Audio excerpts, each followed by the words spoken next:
Hey Darsh, thanks for having us over, man. Yeah, man, really appreciate you for having us over for the game. Oh, hurry up, the game started. I'm glad y'all were able to make it. Yeah, I got something down for y'all. Thanks, man. Appreciate it, man. Yeah. Who do you guys have in the NBA Finals this year? For sure the Spurs are going to win. I'm from San Antonio. I'm a huge fan. Same here. Even though I'm from Dallas, I wish the Spurs win. Yes, man, this game's awesome. Spurs are killing it. No, yeah, I mean, the game's pretty boring, but Spurs are playing really well. Like, this is basketball to its core. Would you agree, Jim? Guys, this game sucks. Let's turn it off. Let's do something else. I can make more shots than the Miami Heat right now. You can make more shots? Prove it. I got a paper right here. Right there. Let's see what you got. Alright, I'll show you.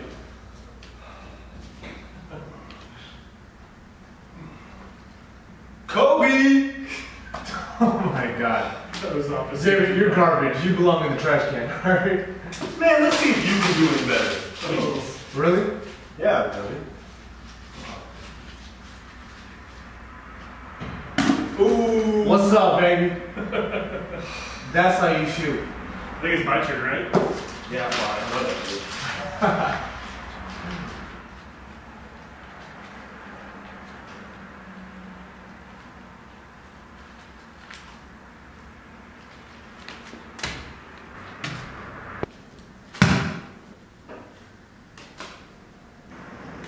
Bigger?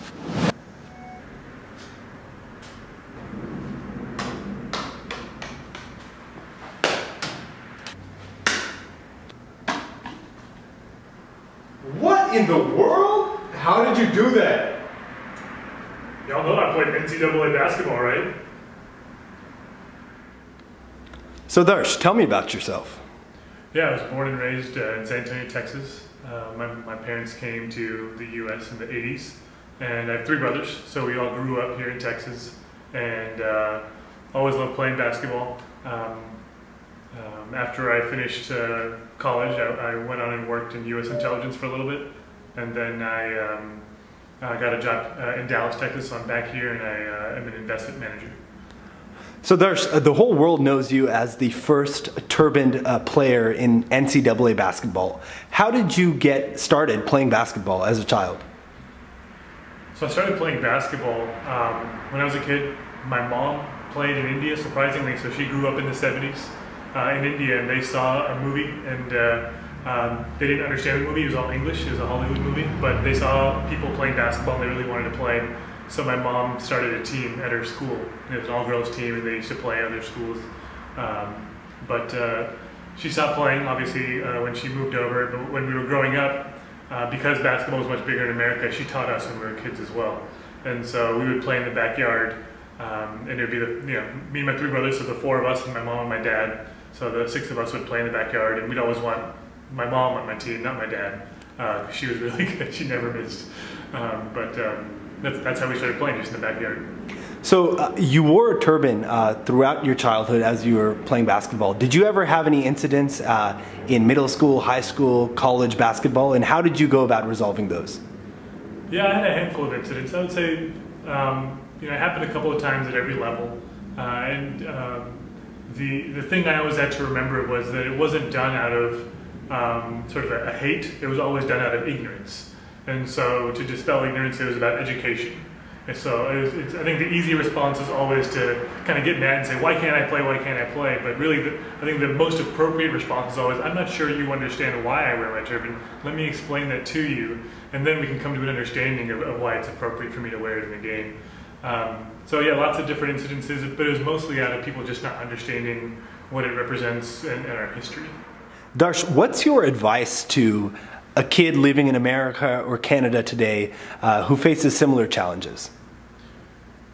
Yeah, I think when I reflect on growing up here in the U.S., the two biggest challenges for me was always the fact that I wore the star and the dari, and then also that I was generally, I would say my legs were hairier than my other teammates, and so I felt kind of weird at first, but I think what helped me was understanding Gurbani. When you think about the Mool Mantra, you think about the qualities of the divine, and those are the qualities we want to emulate. And so Nirbo, no fear. And so when I was on the court, I wanted to operate with no fear, both how I played and how I thought about myself and my own confidence in my the image I had of myself and how others perceived me. So that was really important for me, and I think it's really important for others to understand that this is who we are, and so be proud of it and own it and have no fear. So a tangent to that is that you have done a lot of service, a lot of seva for the Sikh community in the variety of positions you've held.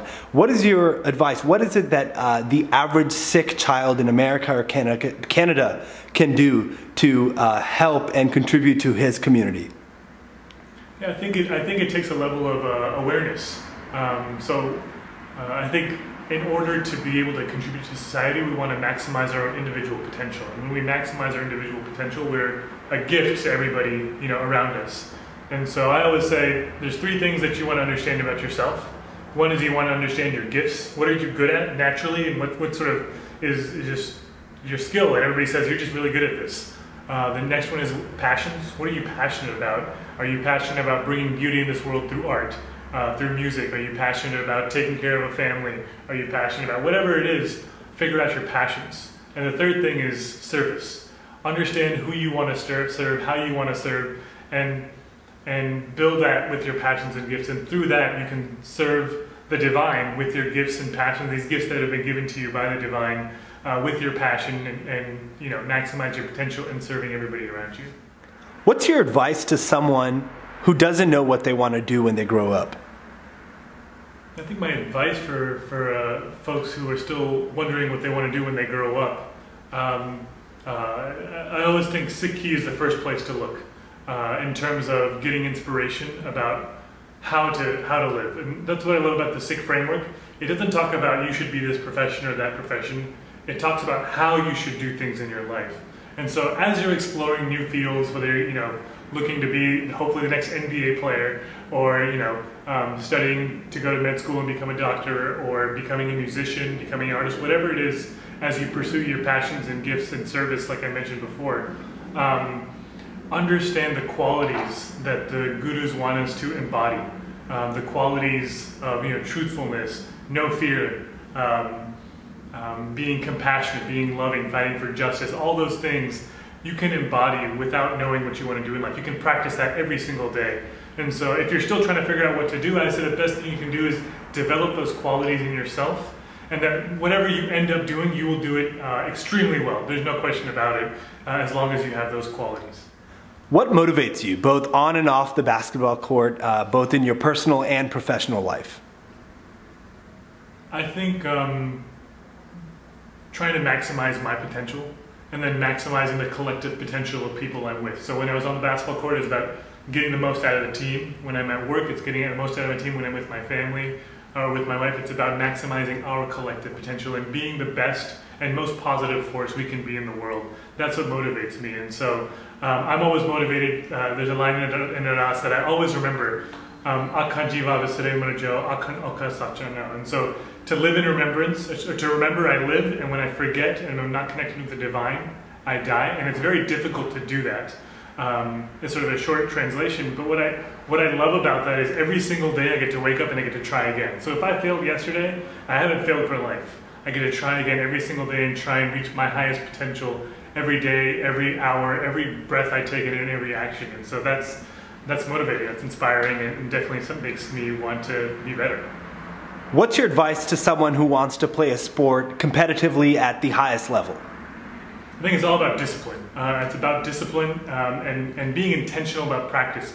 I always say practice doesn't make perfect. Perfect practice makes perfect. So you have to be very intentional about how you practice, and then know that the court is the ultimate equalizer. When I'm on the court, nobody knew I wore a turban because I was the guy shooting the three. If you had to make an all-star team out of Sikh history figures, who would be on your team and why? Oh, that's an interesting question. Let's see, I would pick, well, all the gurus have the same joke, so we'll take some of the qualities that we know really well and use them here. How about, I'll put Guru Nanak at point, Guru Nanak Sahib at point, because he's the visionary, he's that great court vision. Guru Bakr should be the backup point guard, just, he's smaller. I would put Guru Gobind Singh at shooting guard. That feels right. Maybe his He had great marksmanship with the rifles and the bows and arrows when he was riding horseback, so I think him as a shooting guard makes sense to me. Who would be a 3? 3s are typically good defenders, so Guru Tegh Bahadur, he's the defender of all humanity, so all human rights. So I think he'd be a good lockdown defender and would never cease to fight for defending, I guess. The power forward's typically a bruiser, somebody that's very intimidating. So I think Mike Bongo would be really good in that spot. Do not want to mess with her. She's the bodyguard. She's the bodyguard of the shooting guard. That's a great power forward. Making sure Guru Gobind Singh can shoot the shots he wants to.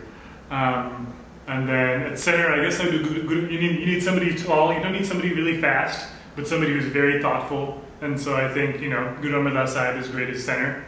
And who's on the bench? I think we have the bunch Biada they got next. That makes sense. Can you dunk? Yeah, I can. When's the first time you dunked? The first time I dunked, I was a sophomore in high school, and it was awesome. The funny part about it was actually I dunked it, and then I didn't know what to do because I was so scared. I was still holding on the rim, and then I was afraid to let go for a while. Like I had to really think about it until I finally let go and came back down to the ground. Who's your favorite NBA player? Ooh, good question. I think my favorite NBA player, I have 2. Tim Duncan and Manu Ginobili. They're combined my co-favorites. If any one player in the NBA were to wear a turban, the star, who should it be and why?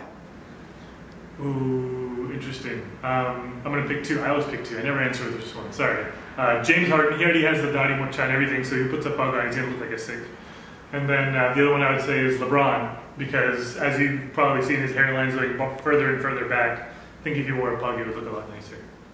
So Darsh, our participants will find out in the next day or so who won in their respective categories.